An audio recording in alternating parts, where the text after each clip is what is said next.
Hello and welcome to Bhanu's corner.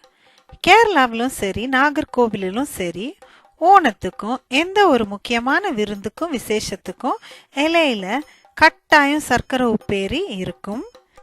தேங்காய் எண்ணெயில் நேந்திரங்காய் துண்டுகளை வறுத்து வெள்ளைப்பாகில் ஏலக்காய் சுக்கு ஜீரக பொடிகளை போட்டு எடுத்து கடைசியில் அரிசி மாவு தூவி சாப்பிடும்போது அந்த கரகரப்பும் அருமையான மனமும் தர்ற சர்க்கரை உப்பேரியோட சுவையே தனிதான்.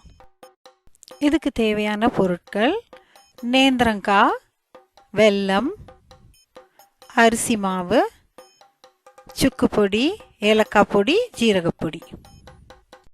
நேந்திரங்காவோட மேல் பகுதியும் கீழ்ப்பகுதியும் முதல்ல வெட்டிக்கோங்க. வெட்டிட்டு அந்த மேடாக இருக்கிற இடத்துல கத்தியை வச்சு லேசாக கீறி விட்டுக்கோங்க. எல்லா பக்கத்துலேயும் அந்த மேடுலேருந்து மேல் பக்கத்துலேருந்து கீழ் பக்கத்து வரைக்கும் அதை கீறி விட்டுடுங்க. ஜாகிரதையாக பண்ணுங்க. அப்புறம் நீங்கள் அந்த தோலை கை வச்சும் கத்தி வச்சும் நீங்கள் எல்லா பக்கமும் எடுத்து விட்டுடுங்க. நான் ரெசிபி மெஷர்மெண்ட் ஒரு நேந்திரங்காய்க்கு தான் கொடுத்துருக்கேன்.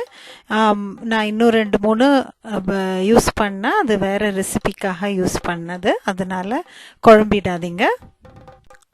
இனி உரிச்ச நேந்திரங்காவை பாதியாக வெட்டி அந்த பாதியை இந்த மாதிரி ஒரே மாதிரி கொஞ்சம் தின்னாவே வெட்டிக்கோங்க. ரொம்ப திக்காக வெட்டினீங்கன்னா அது ஃப்ரை பண்ணுறதுக்கு ரொம்ப நேரம் ஆகும்.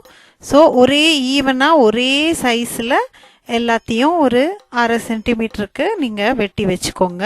அப்புறம் வெட்டி வச்சதை நம்ம ஒரு பவுலில் சேர்த்துட்டு கொஞ்சம் மஞ்சப்பொடி போட்டு வச்சிடுங்க, அது கருக்காமல் இருக்கும். இனி நம்ம எண்ணெயை சூடு பண்ணி ஃப்ரை பண்ணுறதுக்கு ரெடி பண்ணிப்போம். இனி ஒரு கடாயில் மீடியம் ஹீட்டில் எண்ணெயை விட்டு சூடு பண்ணுங்க. எண்ணெய் காஞ்சதும் தண்ணியில் போட்ட நேந்திரங்காவை ஒரு பேப்பர் டவலில் ட்ரெயின் பண்ணிவிட்டு அப்புறமா நம்ம எண்ணெயில் போட்டுடலாம்.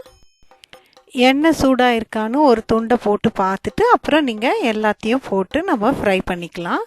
மீடியம் ஹீட்லேயே வேயுங்க, நிதானமாக இருக்கணும். பிகாஸ் அது ஃபுல்லாக க்ரன்ச்சியாக கிறிஸ்பியாக ஃப்ரை ஆகணும். ஒரு 20 மினிட்ஸ் to 30 மினிட்ஸ் ஆகும். எனக்கு கிட்டத்தட்ட 30 மினிட்ஸே ஆச்சு. நான் டைம் பண்ணியிருந்தேன்.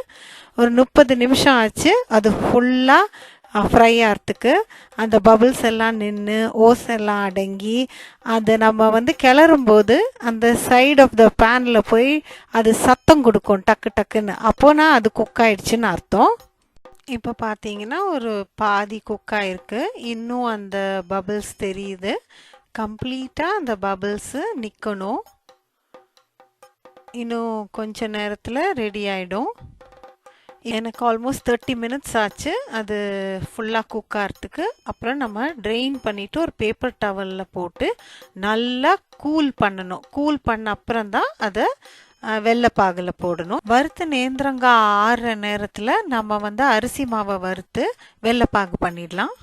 அரிசி மாவை ஒரு மீடியம் ஹீட்டில் வறுத்து எடுங்க, ஆனால் கலர் மாறக்கூடாது. வெள்ளைப்பாகு பண்ண உங்கள் வெள்ளத்தில் ஏதாவது தூசி இருந்தால் அடுப்பில் ஒரு 1/2 கப்பு தண்ணி வச்சு வெள்ளத்தை போட்டு கரைச்சி வடிகட்டி எடுத்துட்டு அப்புறம் நீங்கள் அதை கொதிக்க விடுங்க. என்னுடைய வெல்லம் சுத்தமாக இருக்கிறதுனால நான் சும்மா தண்ணி விட்டு அதை கரைச்சிக்கிறேன். கரைச்சிட்டு நல்லா கொதிக்க விடுங்க. கொதி நல்லா வந்த உடனே நம்ம எடுத்து வச்சிருக்கிற ஏலக்காய் சுக்கு பொடி அப்புறம் ஜீரக பொடியும் போட்டு கலந்து விட்டுருங்க. இனி நம்ம ஜாகிரதையாக அந்த பதத்தை பார்க்கணும். 1 ஸ்ட்ரிங் கன்சிஸ்டன்சின்னு சொல்லுவோம் இல்லையா, அந்த பதத்தில் தான் நம்ம ஆறின நேந்திரங்காவை வறுத்து வச்ச நேந்திரங்காவை அதில் போடணும். நம்ம இப்படி ஊற்றும் போது அது தேன் மாதிரி விழணும். அப்புறம் நம்ம கையால் தொட்டு பார்க்கும்போது அது 1 ஸ்ட்ரிங் வரணும். 1 ஸ்ட்ரிங் வந்ததுன்னா அது ஒரு வந்துடுச்சு, அது ரெடி ஆயிடுச்சுன்னு அர்த்தம். இனி வெள்ளைப்பாகில் நம்ம வறுத்து வச்ச நேந்திரங்காவை போட்டுடலாம். போட்டு நல்லா மீடியம் ஃப்ளேம்லேயே நீங்கள் அந்த வெல்லம்லாம் அதை கோட் பண்ணி இறுகி வர வரைக்கும் நீங்கள் கிண்டி விடுங்க.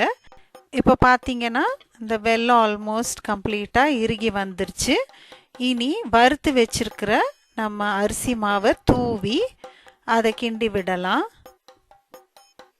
அடுப்பு அணைச்சிடலாம். இப்போது அந்த சட்டியில் உள்ள சூட்லேயே அது இறுகி வந்துடும். நம்ம அரிசி மாவு போடுற ரீசன் அது ஒன்றோட ஒன்று ஒட்டாமல் வரும். ஒட்டி இருக்கிறத நீங்கள் இலக்கி விட்டிங்கன்னா அது செப்பரேட் ஆகிடும். இப்போ நம்ம கரகரப்பான ஸ்வீட்டான ஃப்ளேவர்ஃபுல் சர்க்கரை உப்பேரி ரெடி ஆயிடுச்சு. நீங்களும் இந்த ஓணத்துக்கு பண்ணி பாருங்கள். உங்களுக்கு இந்த வீடியோ பிடிச்சிருந்ததுன்னா லைக் பண்ணுங்கள், ஷேர் பண்ணுங்கள், பானுஸ் கார்னருக்கு சப்ஸ்கிரைப் பண்ணுங்கள். அடுத்த வீடியோவில் சந்திப்போம். தேங்க்யூ, பாய்.